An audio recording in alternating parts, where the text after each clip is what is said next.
তাহলে তিনটা সংখ্যা গড় নির্ণয়ের জন্য আমাদের এই অ্যালগরিদমে কি পরিবর্তন করতে হবে? তাহলে আমাদের গড় পরিবর্তন করতে প্রথমে শুরু করতে হবে, তারপর গড় করার জন্য তিনটা সংখ্যা নিতে হবে আমাকে।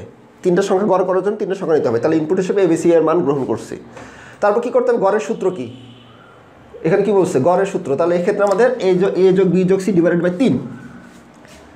তাহলে যোগফল, বা এখানে এভাবে করতে পারো, যোগফল করে তুমি গড় করতে পারো, তোমারটা ঠিক আছে, অসুবিধা নাই। তাহলে এই এভারেজ ইকুয়াল টু কি? এ যোগ বি যোগ সি ডিভাইডেড বাই 3। তাহলে প্রথমে যোগ করছি, তারপর এভারেজ বের করছি, তোমারটা ঠিক আছে, গড় প্রদর্শন করি। তাহলে তুমি এভাবে করছো। তাহলে এই ক্ষেত্রে আমরা যদি তোমারটা করে দিই, তাহলে তোমারটার ক্ষেত্রে বলো প্রথমে কি লিখবো আমরা? ধাপ 1 শুরু করি, তাই কি না? রেকর্ডিংয়ের জন্য রাখতেছি, যাতে করে এক্সামের আগে তুমি দেখতে পারো। ধাপ 2, ধাপ 2 হচ্ছে ইনপুট হিসেবে তিনটা সংখ্যা নেই।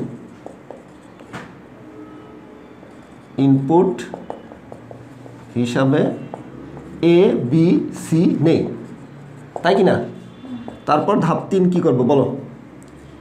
ধাপ 3 এভারেজ, এভিজি ইকুয়াল টু এ যোগ বি যোগ সি ডিভাইডেড বাই 3, এভারেজ বের করছি। ধাপ 4, ধাপ 4 কি করবো? এভিজি ছাপাই, তাই কি না? হ্যাঁ। আর ধাপ 5 শেষ করি।